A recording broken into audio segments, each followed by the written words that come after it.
is the revised one, I guess. No, no, David. Let me know when to do it.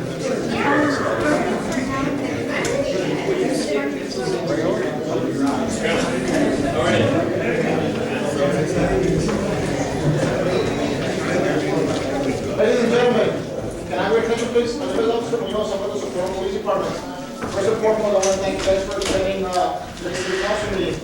I'm going to make a few announcements. If you could just have your attention for a few minutes. This meeting of Socorro City Council is set to begin. Gentlemen, please remove your masks and everyone please silence all electronic equipment. No disruptive behavior or abrupt outbursts will be tolerated. Any violator of this will be subject to rejection.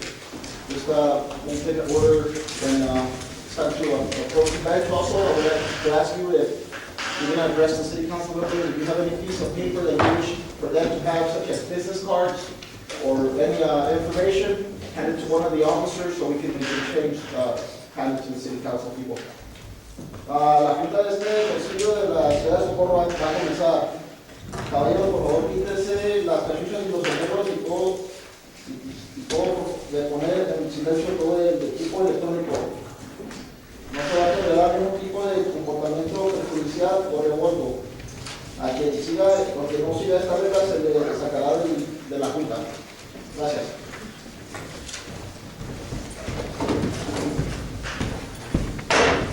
6 o'clock, please stand.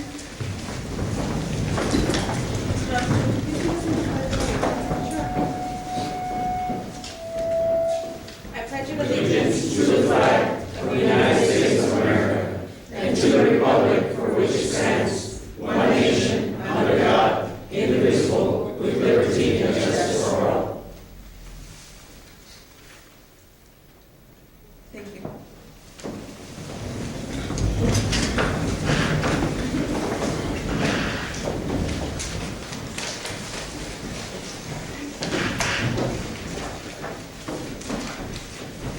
Ms. Hernandez, please. Yes, Mr. Madrid? Here. Ms. Garcia? Here. Ms. Reyes? Here. Mr. Gana? Here. Corvus Estrada?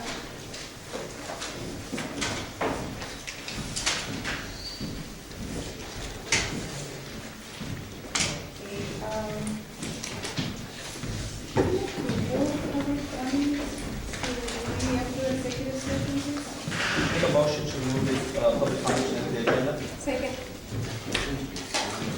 Motion made by Mr. Gana, second by Ms. Garcia. Mr. Madrid? Yes. Ms. Garcia? Yes. Ms. Reyes? No. And Mr. Gana? Yes. Motion passes.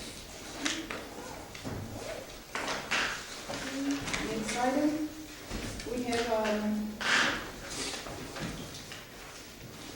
would like to maybe take out consent agenda number 7, please.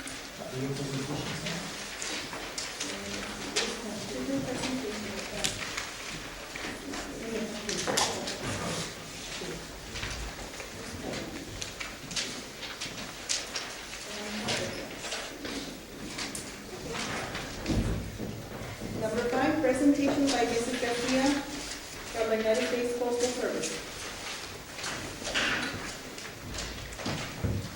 I don't see her here, man. Garcia.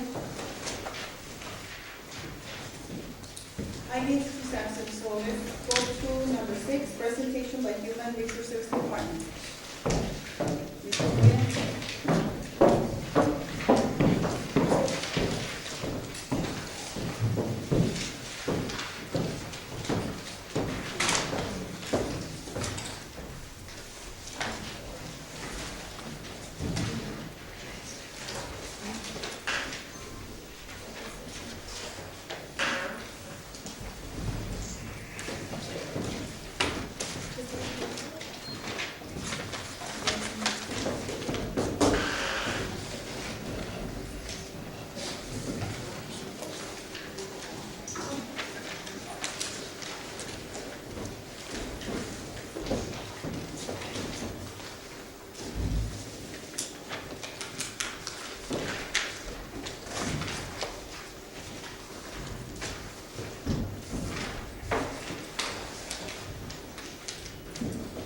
Okay, good evening, everyone. Thank you for allowing us the opportunity to be up here.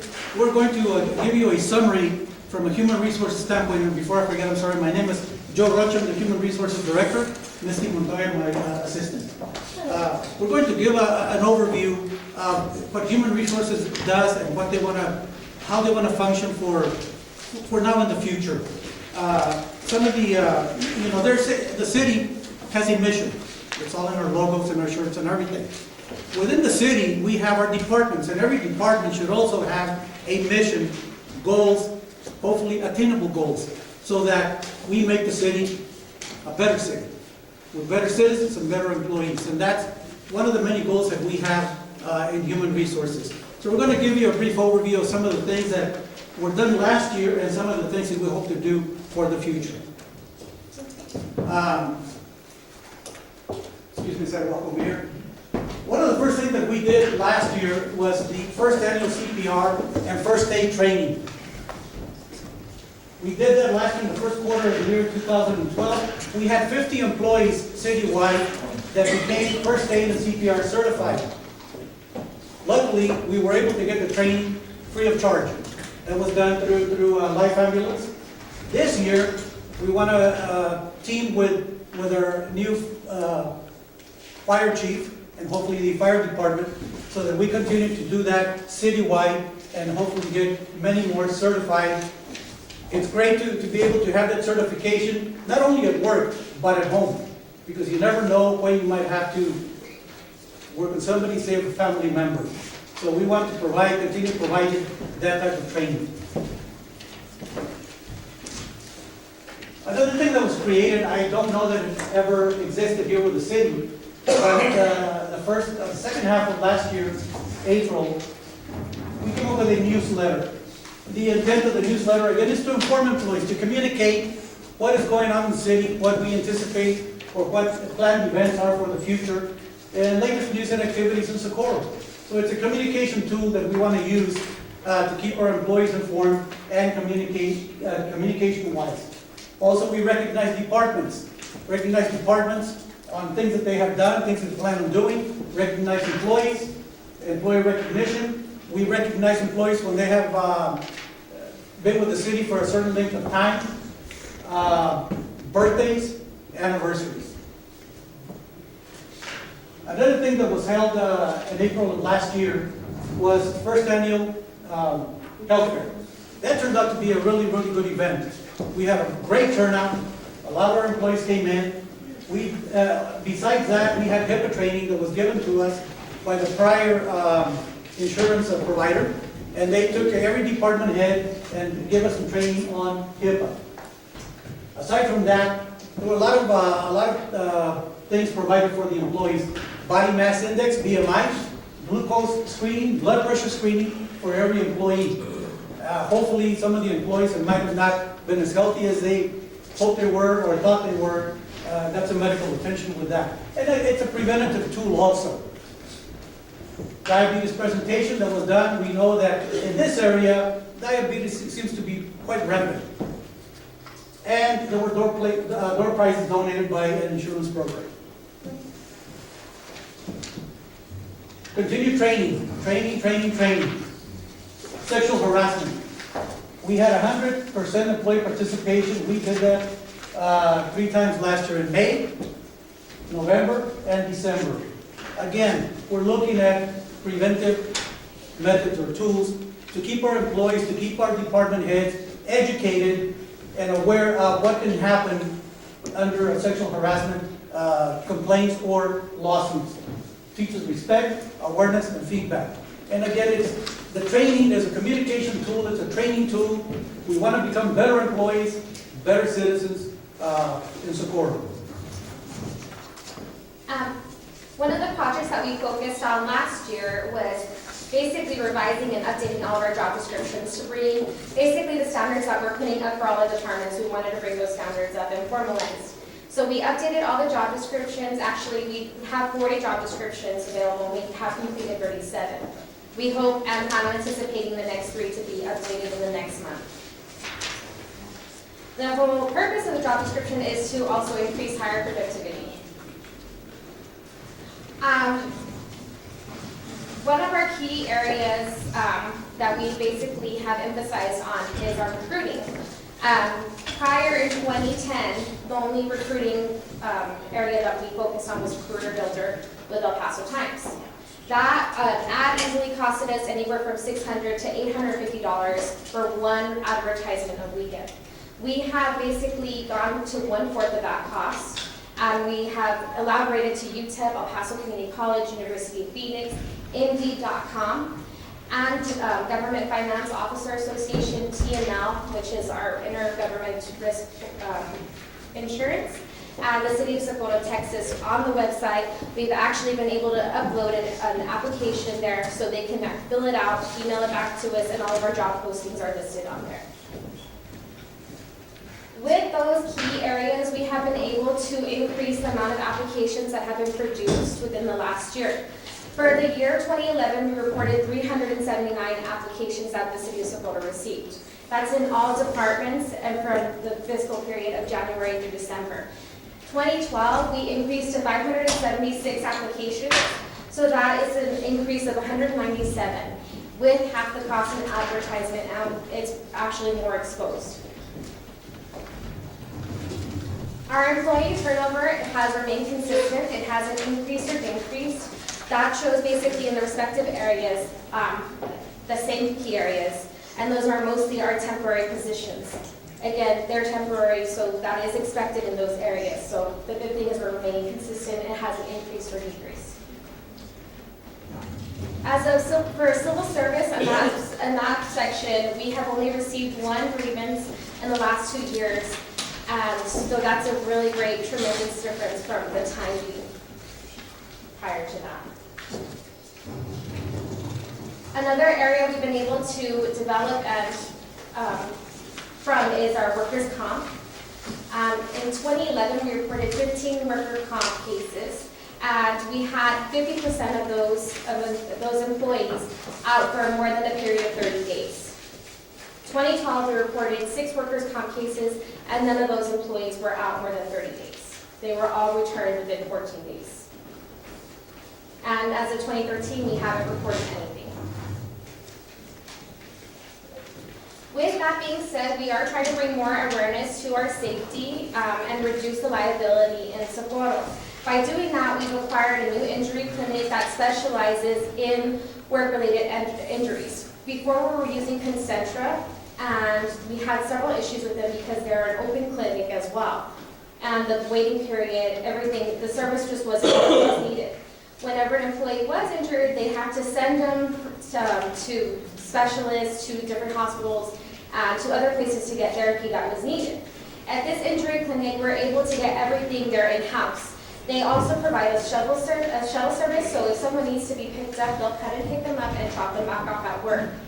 It's no cost to us. We have the account with them, so that's a great thing. Their goal is to get employees at 100% where they need to be in order to return to work and be at full release. They also they have their physical therapy and their specialists, all their doctors on site. Once an employee goes in for treatment or for a follow-up appointment, everything is recorded on the website on real time. So I can check 30 minutes after they leave, and all the information is there for me. So I can see, and I'm more aware of when they'll be returning back to work, how their progress is running, and if we're doing everything that we can to get them back to 100%. So this is a really good, efficient clinic that we're able to do. Concentra didn't provide half of the services these do, and these don't charge, they charge actually the same rates. It's not an increase or decrease. It's with more services. Also, they do provide another service that is important, and it's like the DOT certifications. They do complete those in-house for our heavy equipment operators and our employees in public works. They do those in-house as well. Okay, all of these things have a tie-in. Safety, health, and our best resources are our human resources, our employees. They're not just employees. They're family members, they're husbands, wives, sons, daughters, brothers, sisters. And we want them to come to work healthy and be, at the end of the day, hopefully in one piece, healthy, alive and breathing, and get back home to their loved ones. Try to reduce liability. One of the areas that's probably has more exposure to unsafe conditions are our Public Works Department. In December of last year, instituted a safety program. We're able to buy equipment, safety gear and equipment for public works, gloves, safety vests, hard hats, visors, face shields, safety glasses, earplugs. DOT certification was completed. I believe we have We have five employees, so they've got their DOT certification.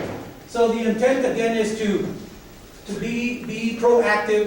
We don't want anybody to get hurt, but if and when something happens, hopefully they have the equipment to protect them from something more severe.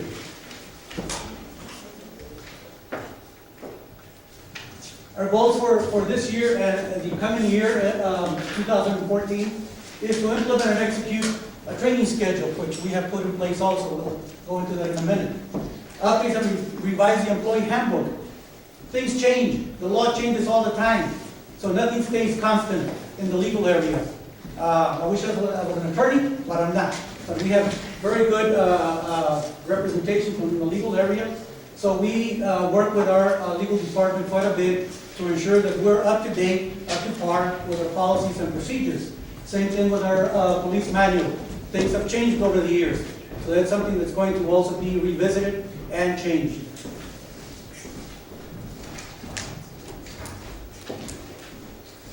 We put together a training schedule subject to change. We possibly will be putting in quite a few more things, but that's what we have laid out for this year, starting next week up through the latter part of the year. And it touches a myriad of subjects: first aid, CPR, building better team communication, sexual harassment, basic safety for supervisors, managers, effective criticism, discipline skills for our leaders. As you can see, there's quite a bit there. There's quite a bit more that we want to also implement and use as tools to make us better employees, better supervisors, directors, managers. Again, our best resources are our human resources. So those are our goals. Again, there's plenty more, but we have just a short period of time in which to bring this up. It's a summary of what your Human Resources Department has planned for this year, the coming year, and hopefully have a template so that if there's changes in HR, these things can continue anyway. Somebody comes in and just continues the program that has been established. I do want to highlight on one of the trainings that we have scheduled for October. It's emergency response and disaster planning. We are planning on coordinating that with our new fire department and our police department when that time and point does come. So we'll have a uniform plan within the city and everyone is well aware of it. Unless there's any questions, we conclude. Presidents? Do you have any questions, Council? I would like to commend you for all the great work that you're doing for the city as a whole. Thank you very much. Thank you. We're And proud it's a very, very to be a part of the city. Thank you. Thank you.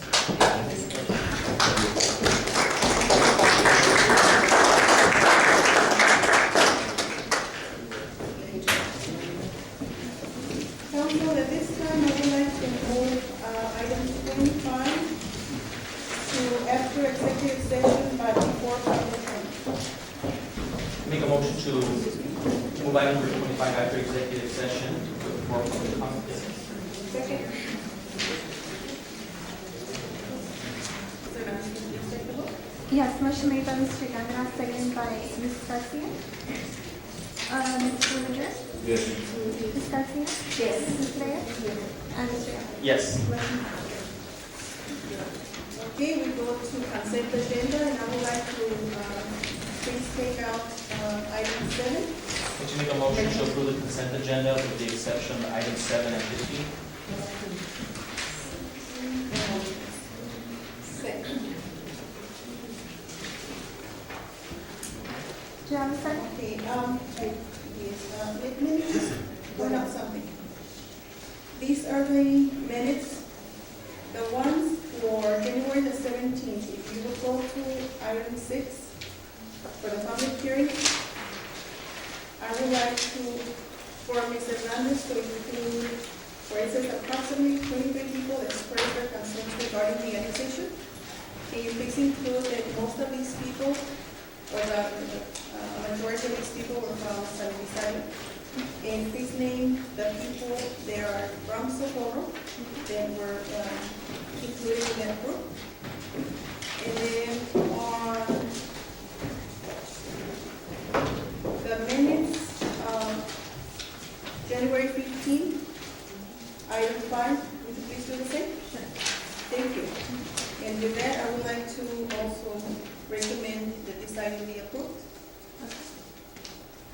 Motion to approve. Call for the question. Is your comment on the consent agenda? Yes, that I'd like to have, Okay, well, let me just finish with this and then we'll go right to your comment. And motion to approve. Is there Oh, something- actually, I had a motion to approve the consent agenda with the exception of items 7 and 15. and I have been asked, Mayor Pro Tem. Ready to move this. Okay, motion made by Mr. Gagnon, seconded by Ms. Garcia, to approve the consent agenda with the exception of items 7 and 15. You guys, here. What, Hold on. One moment, please. Let's go back. Hold on for your motion. Okay, Ms. Reyes. I had wanted to have moved from the consent agenda number 8, 9, and 10, and put it on the regular agenda, please. Is this your motion? That is my motion. Okay. call for the question? I had You have a motion second. Call for the question. a motion and a second by Ms. Garcia. Mr. Madrid? Okay. Are we talking about just 7 and 15 on that motion? Correct. Or are we including 8, 9, and 10? No, we're talking about approving the consent agenda with the exception of items 7 and 15. Yes. Ms. Garcia? Yes. Ms. Reyes? And Mr. Gagnon? Yes. Motion passes. Now we go to regular agenda. Item 7. Oh, I'm sorry, item 7. We didn't finish with item 7. Okay. There was no second one for yours. Mr. Gandhi? I make a motion to approve the consent agenda with the exception that on January 17th and January 15th, we include the names of the people who spoke, and for those that and designate which ones were from the Sanelli area, to include their addresses. And the last one from support. Yeah, and the ones that were supposed. Second. Okay, motion made by Mr. Gagnon, seconded by Ms. Garcia. Mr. Madrid? Yes. Ms. Garcia? Yes. Ms. Reyes? No. And Mr. Gagnon? Yes. Motion passes. Go to regular agenda, number 19. No, we need number 15.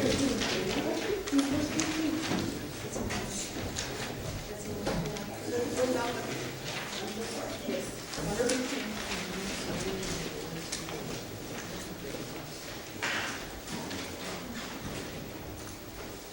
Okay, number 15. Approval of Planning and Zoning Commission's recommendation on proposed rezoning of lot 24, block 2, Aico Estate subdivision from R1 single family residential to R2 medium density residential.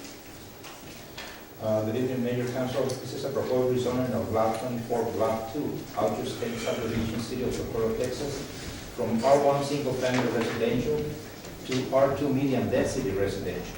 Owner Gustavo Leiva, the agent is Pedro Ravelo.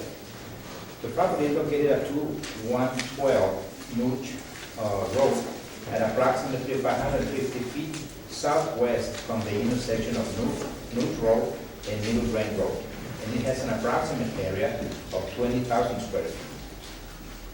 Alto State subdivision was recorded on November of 1973 with 114 residential lots that, after the city's reactivation in 1986, were classified as R1 single-family residential.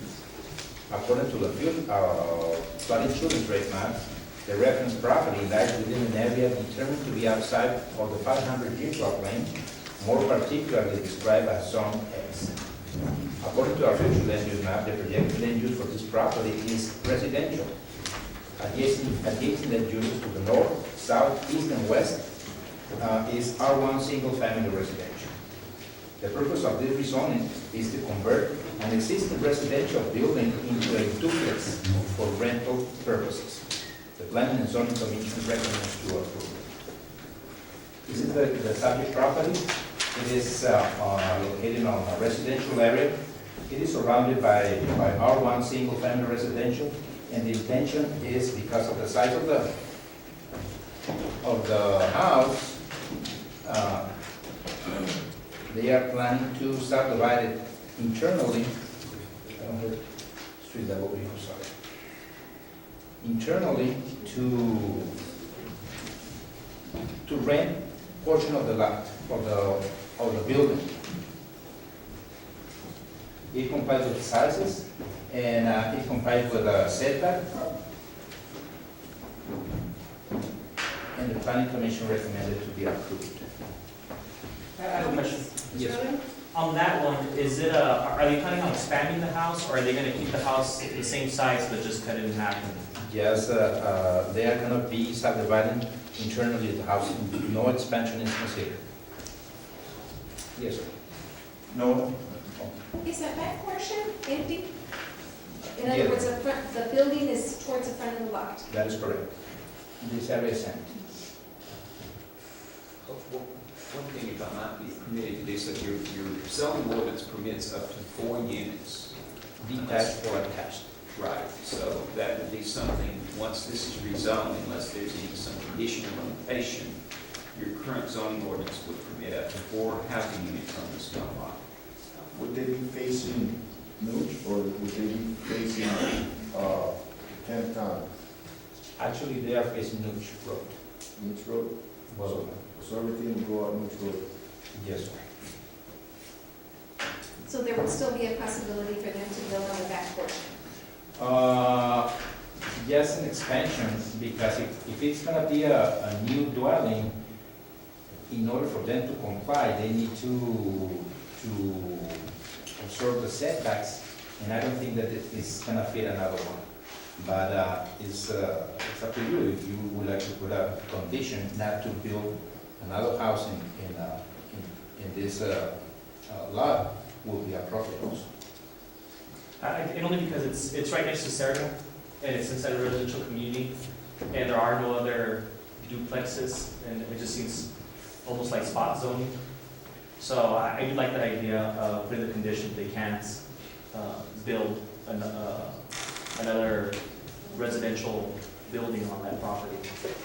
I'm sorry that they can't? They cannot. Can't, okay. So if they're gonna break that one up because of its size, that's fine, but you try and make it into a small duplex.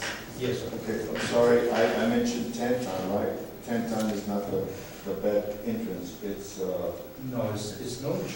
it's Nooch, where they face, and the back is what? Actually, they are not facing on the back any road. There's no Because, street on the back? no, sir. Just somebody else's property. Yes, this is another dwelling. No, I'd like to make a motion to approve with the condition that the R2 has a restriction of not being able to, Build another dwelling. to build another dwelling. That be fine, Mr. Walters? How many dwellings do you want on the property? There's only one, and we want to limit it just to what's currently there. And what I would suggest, if they want to duplex, is to place the restriction regarding not constructing additional structures on the property for dwellings and limit the property to 2 dwelling units. So that you don't end up with a situation where they divide the existing house up into 4 dwelling units and you end up with dwelling units that are 150 square foot each or something. Okay. Yeah, so my motion would be to approve the R2 with the conditions that they be limited to only 2 dwellings, and they not be allowed to construct additional buildings or rooms on the property. Constructions. Structures. Separate structures? Okay. Separate structures? Motion made Other by, structures, not separate. Any structure adjacent or adjacent. We have a first and second on the table. motion made by Mr. Gondar, second by Ms. Garcia. Mr. Rivera? Yes. Ms. Garcia? Yes. Ms. Reyes? And Mr. Gondar. Yes. Motion passes. Thank you. Thank you.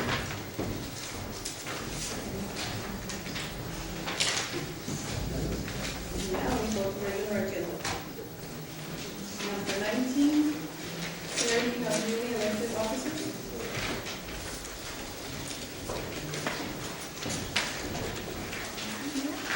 I don't think anybody's here right now. So let's go to number 20. Motion to do number 19, please. Number 20, introduction, first reading and calling for a public hearing on ordinance 306, amendment number 1, an ordinance of the city of Socorro, Texas, adopting an amended general fund budget. Mr. Murphy? Basically, this is the first budget amendment for the fiscal year, which adjusts the various expenditures. And Ms. Hazelip, our Chief Financial Officer, will talk about that. But the most important thing is that we literally have balanced our budget by reducing other expenditures in other departments. The net effect is zero. The budget literally remains the same. Object codes were moved where overspending was going to occur, and underspending was removed to be moved to those areas to balance the budget out. I would like for Ms. Hazelip to address the first budget amendment. Yes, our first budget amendment includes an increase and decrease of $7,000 with a net effect of zero. I don't know if you have your packets with you, and I don't know if you have any specific questions or if you want me to go over the items. Council, any questions? I have a specific question. At the beginning of the year, we did the first annual evaluation of our city manager. And it included a cost increase. Was that included in this budget? Yes. Okay. I also think that, well, I'll go into more into this. Anybody else have any questions? Mr. Murphy? No. Ms. Reyes? The cost of what the insurances that they went ahead and agreed on, was that also included in this? I'm not really sure on that, Mr. Rocha. Yes, at the beginning of the budget year, our estimate actually exceeded what the cost of the insurance would be. So that was from the original budget. Yes, the cost of the new insurance is included in it. I also think that when we see the feasibility studies, that with our PIO officer specifically, locally we're extremely under par with the other local PIOs. So I'd like to make a motion to approve and give us debatable, but with the inclusion of a $5,000 increase for the PIO position. Second.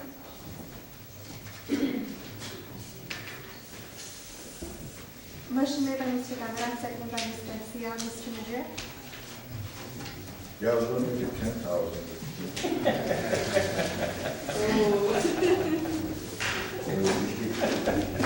Yes. Going to compromise the Ms. Garcia? Yes. Ms. Reyes? No. And Mr. Gamera? Yes. Motion passes. Item number 11. Number 21. Mr. Waltz? Yes, first. Do you have a comment, Mr. Waltz? Item number 21. Second reading and adoption of an ordinance granting to Texas Gas Service Company the right, privilege, and franchise to use streets, alleys, thoroughfares, and other public ways to operate and maintain a natural gas distribution system in the city of Socorro, in Paso County, Texas, providing regulations for the conduct of the system by the grantee and repealing the present franchise ordinance. Mr. Murphy?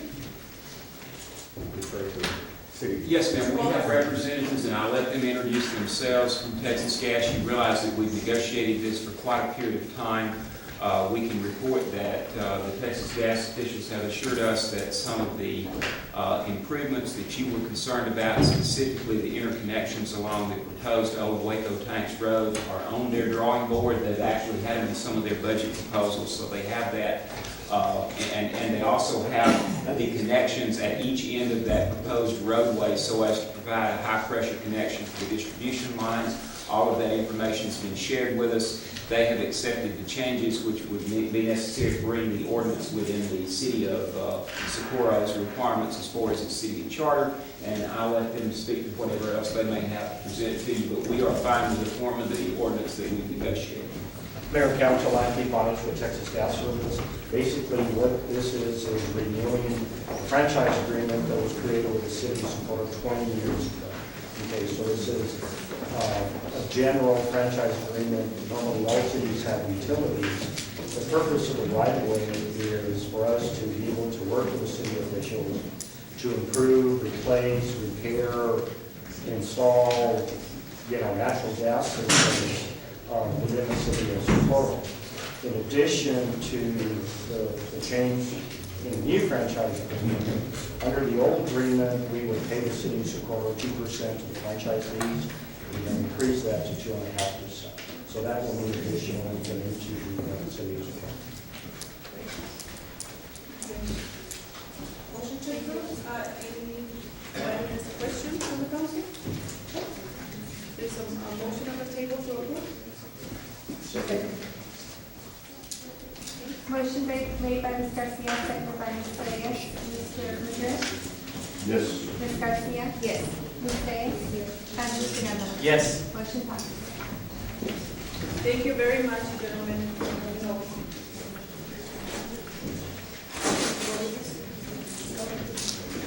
Item number 22, discussion and action to delegate a city manager pursuant to Texas Local Government Code 252.01, the authority to select a method of procurement for goods, services, construction, and public works which is appropriate for the city of Socorro projects. Mr. Norton? It's basically adding the state provision for how we're going to purchase material, and it's basically following the state guidelines according to this particular amendment. Is there a motion? Questions? My question is that are we going to utilize using the two historically underutilized vendors that will come into play if with the goods that we're going to buy? We could, provided that it is in the state provision. And if we historically are doing something that council has approved, I would obviously include that in the basis. For which part of the Yes, local government? that would be yes. But just to clarify, this doesn't have anything to do with that. What this particular item does is to fill in a loophole in your policies so as to permit Mr. Norfleet to make a decision to utilize various types of acquisition, such as the traditional construction method, the sealed proposal method, or the various other purchasing methods, all of which are authorized, but someone needs to be authorized to make that decision as to which one of those methods to use. This wouldn't give the discretion to Mr. Norfleet with respect to the underutilized businesses and that type of thing. You would need to do that with your purchasing policy that you prepare. This wouldn't be that broad. This would simply authorize him to make a decision with respect to the various purchasing procedures, which are optional, and which, unless he's authorized to do it, you would have to wait and put it on the agenda for the city council to make that decision. It's just a You much would have to get cleaner. you would have to get approval from the city council. Right, it's just a much cleaner way to do it, and he's certainly qualified to make those decisions. Okay. Any other questions? Mr. Gavin? No. Motion to approve? Second. Motion made by Ms. Garcia, seconded by Mr. Madrid. Mr. Madrid? Ms. Garcia? Yes. Ms. Reyes? And Mr. Gavin? Yes. Motion passes. Item number 23, discussion and action on the approval of job description for battalion chief. Basically, we're going to let Chief Langborn Yes. talk about the battalion chiefs for a while. This is a new fire chief, everybody. Good evening. Jim Langford, City of Socorro Fire Chief. I hope that I provided you with enough information in your packet. If you'd like, for the participants' sake, I'd be happy to overview the job of a battalion chief, or if not, we can move forward. Would you please? What a battalion chief is, and just to back up a little bit, is we're moving forward with our fire department. We're starting to actually do some tangible things, and the first thing that we're looking at doing is hiring 3 battalion chiefs. And what battalion chiefs do in a department our size, they sort of serve 2 functions. One, they're on shift, and they're very similar to a police sergeant in the sense that they are a shift commander. So they will function as an incident commander at a large incident like a fire. And then in addition to that, you usually assign them some area of responsibility. The areas of responsibility that I'm looking at are one will oversee EMS, or emergency medical services administration, one will oversee training, and one will oversee logistics. There's a lot to a fire department, more than you would realize, and you certainly need the management to oversee that. That's essentially the job of the battalion chief, and I'd like to open it up to questions. Anybody has questions? No. Ms. Reyes? Is it standard for like 30,000 people plus to have 3? Well, we want to put them on shift, and here's that's a great question, because I know the question's going to come up, well, why do you want to start with your managers instead of your firefighters, okay? And there's really 2 pieces of crucial information with that.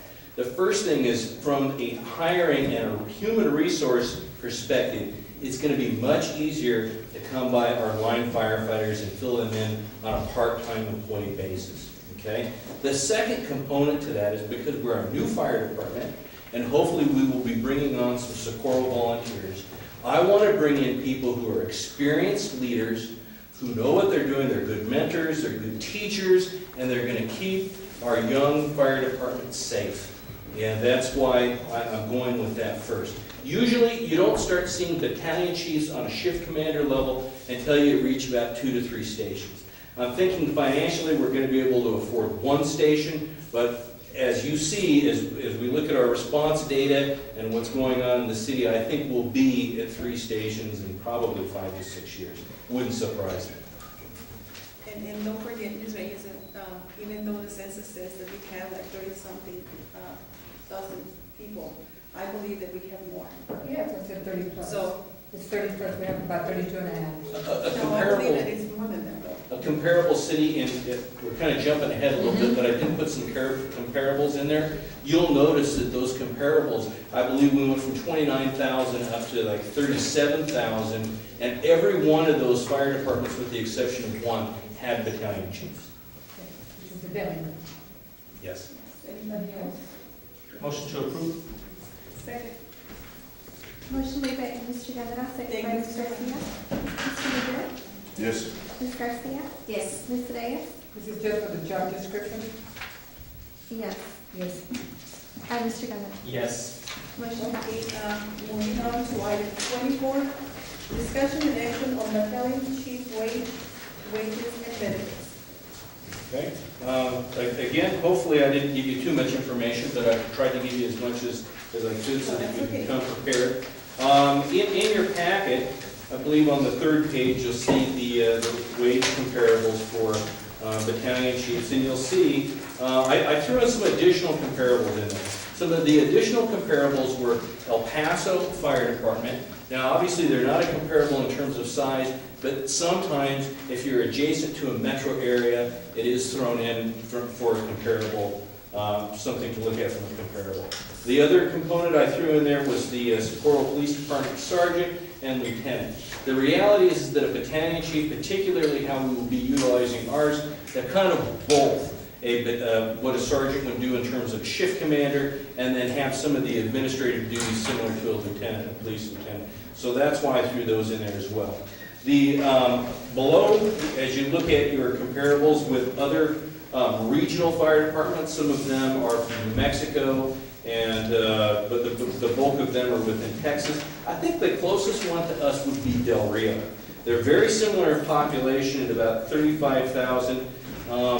But on top of that, they're a border town.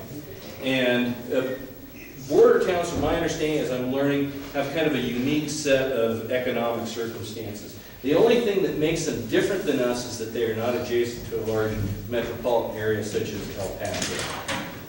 What I did was I tallied the annual start wage and the top out wage. And basically what I did was I added it up. I think I had 7 comparables in there, or actually for battalion chief I had 7, divided it by 7. The average low start was 62,741. The average top was 77,516. Now, I know you're thinking, well, why did he want to start at 70,000? This is why.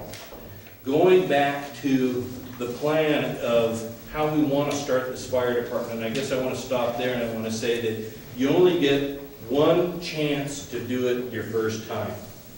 So the hiring of these battalion chiefs, in my mind, are extremely crucial to our success.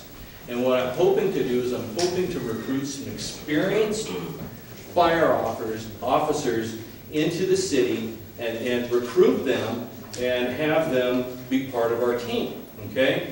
Now, here's what you have to know about experienced fire officers. They're going to be coming from other municipalities that are of similar size or larger. They're going to be comfortable, they're going to be well-respected, they're going to be plugged into their life, they're going to be making a huge change to come here to work for us. On top of that, I'm not recruiting someone that I would be promoting. If I were promoting a captain into a battalion chief position, I would probably want to start them at the bottom step. I'm bringing in experienced fire officers that I want to plug in here. So these aren't entry-level employees. These are experienced fire officers, and I guess, you know, for a lack of better terms, sometimes you get what you pay for. And I think that's a fair wage, and hopefully it will attract some good folks. I make a motion to approve at the recommended annual wage. Excuse me, discussion? I would, as far as the first day of work, you'd like to see June 3rd? Yes. I'm ready to go. Yeah, I have a problem with that. I think that's a bit too soon. I would like to approve this, but with their first day of employment to be September 1st. Did you, at the very end, I put in, I did see that. it's like, what are these guys gonna do? I Okay? did see that. Now, what I want to tell you about this is these objectives I've actually put into our transition plan that I'll be presenting to you shortly. And by the way, our transition plan at this point is 27 pages, and it's filled with these objectives and sub-objectives. These are only objectives. These are the big, broad goals that they have to achieve, not the steps that they have to take to achieve them. There is a lot to get done operationally, logistically, and legally before we transition. And frankly, I need them to get them going. And my goal is to initially have them on 40s, and then once we start with our goal of October 1st, then we transition onto shifts at that time. And during those first, I think we'll have them for about 6 months. During that first 6 months, it's just going to be going for it as hard as we can. And, where are we on the inventory? Where are we on the inventory? The inventory, well, what really needs to, I have a general idea of what the Poro Volunteer Fire Department has. But we really don't know until we send that letter and we make that official move saying that at this date, this time, we're going to do this, and then they will respond with, okay, well, here's your buyout according to the code 775. So I can't tell you that they're not going to say, okay, well, yeah, we're going to do that, but we're going to take all the turnouts with us because they're going to use them at wherever, or they're going to say, here, it's a turnkey operation and you get all the protective equipment in there. I can't tell you for sure at this time.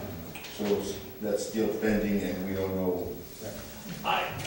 My intuition tells me that they're going to say, yes, here it is, okay? And then kind of going back to what those battalion chiefs will be doing in terms of like just personal protective equipment, breathing apparatus, the equipment that's on the apparatus itself, all those things need to be inventoried. We need to develop maintenance plans for this equipment because it's expensive. We have to have it tracked in our database so that it's coming through. There's a lot to do.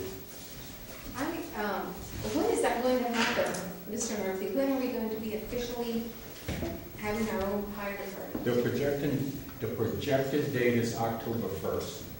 And the reason is the timing of the same fiscal year, the timing of the revenues to come in for property tax and sales tax effective for October 1st. So that is the target date. And literally his plan has been taking the target date and working himself back to meet that particular date. So October 1st will be the date that's planned. And I see with Ms. Garcia with the September 1st, but with the rank and file people, because come October 1st, when we pull that trigger, which means we send them a letter, we have to be fully operational. We can't be then very recruiting officers come in. We literally have to take over responsibilities on that day. So I can see hiring rank and file a month before, because we got to make sure we have enough personnel and we have all that. And I would imagine what you're saying when we ask, like, have we done inventory, is that theoretically they don't have to, work with us. They can make things difficult because we're not in charge yet.